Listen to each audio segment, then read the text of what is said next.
علماء نے کہا ہے ریاکاری شرک اصغر ہے، دکھاوا کرنا یہ چھوٹا شرک ہے۔ 4 صدی ہجری میں ایک بزرگ ابو عمرو مجاہد گزرے ہیں۔ ان کے وقت میں حاکم وقت نے لوگوں کے فائدے کی وجہ سے کوئی کام کروانا چاہا، لیکن اس میں بہت زیادہ پیسہ لگتا تھا۔ جب ان کے پاس اتنی رقم نہیں تھی، حاکم وقت کے پاس اتنی رقم اس وقت نہیں تھی، اس نے ابو عمرو مجاہد سے عرض کیا، حضرت میں چاہتا ہوں کہ میں صدقہ جاریہ کا کام کروں، لیکن میرے پاس خزانے میں اتنا پیسہ نہیں ہے کہ میں یہ کام کر سکوں۔ تو حضرت رحمہ اللہ نے یعنی ابو عمرو مجاہد نے اس کو 2 لاکھ دینار دے دی۔ اس حاکم وقت کو 2 لاکھ دینار دے دیے۔ وہ یہ رقم لے کر بہت خوش ہوا۔ اگلے دن اس نے لوگوں کو بلایا اور ان کو ترغیب دی کہ جو رقم بچتی ہے وہ بھی آپ لوگ دے دیں، اور لوگوں سے بات کرنے میں اس نے لوگوں کو یہ بھی بتا دیا کہ ابو عمرو مجاہد نے بھی مجھے 2 لاکھ دینار دیے اس صدقہ جاریہ کا کام کرانے کے لیے۔ جیسے ہی اس نے یہ کہا تو ابو عمرو کھڑے ہو گئے اور کہنے لگے، امیر صاحب، اے حاکم وقت، مجھ سے ایک غلطی ہو گئی۔ میں نے یہ رقم آپ کو دے تو دی، مگر میں اپنی والدہ سے اس کی اجازت نہیں لے سکا تھا، اور میں سمجھتا ہوں اگر ان سے اجازت لے لوں تو یہ زیادہ بہتر ہوگا، لہٰذا آپ میری رقم مجھے واپس کر دیجیے۔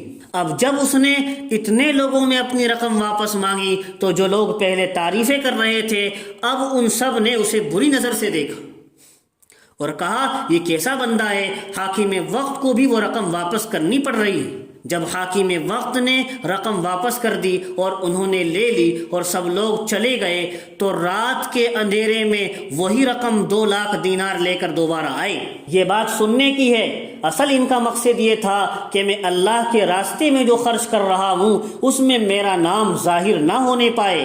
تو رات کے اندھیرے میں وہی رقم 2 لاکھ دینار لے کر دوبارہ آئے اور امیر سے کہنے لگے کہ آپ نے تو مجھے ذبح ہی کرنا چاہا۔ حاکم وقت سے کہنے لگے، آپ نے تو مجھے ذبح ہی کرنا چاہا مگر اللہ نے مجھے بچا لیا۔ کہتے ہیں میں نے تو اپنی والدہ کا بہانہ بنایا تھا، حالانکہ یہ رقم میری ہی ملکیت میں تھی۔ اب میں آپ کو دوبارہ اللہ کے نام پر دیتا ہوں، آپ میرا نام کسی کے سامنے نہ لیجئے گا، میرا نام کسی کے سامنے ظاہر نہ کیجئے گا۔ جو میں نے کیا ہے وہ کام اللہ کے لیے ہے، اس کو میں جانتا ہوں اور آپ جانتے ہیں۔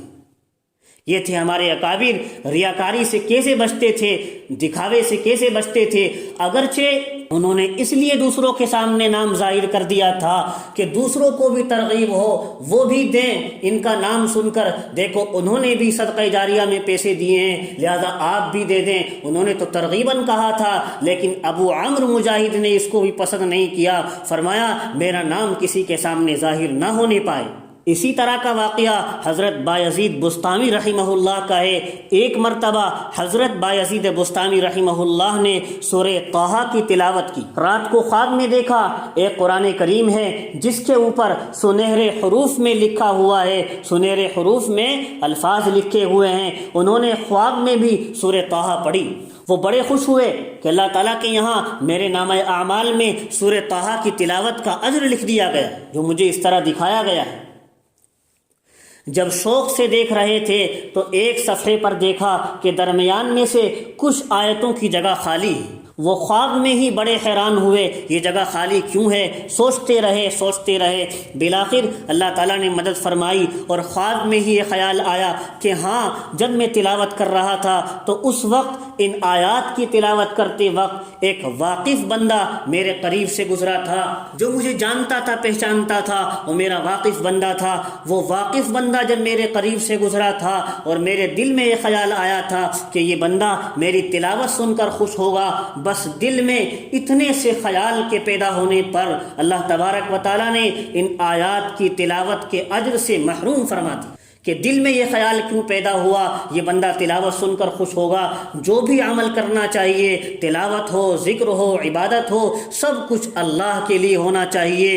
کوئی دوسرا سن لے تو الگ بات ہے، باقی ہماری کوئی عبادت وہ کسی بندے کے لیے نہیں ہونی چاہیے، کسی کی خوشی کے لیے نہیں ہونی چاہیے، سب کچھ عمل اللہ کی رضا کے لیے ہونے چاہیے۔ اس واقعے پر علماء نے لکھا ہے ریاکاری تو ایسی بری بلا ہے جس سے مٹ جاتے ہیں اجر و ثواب۔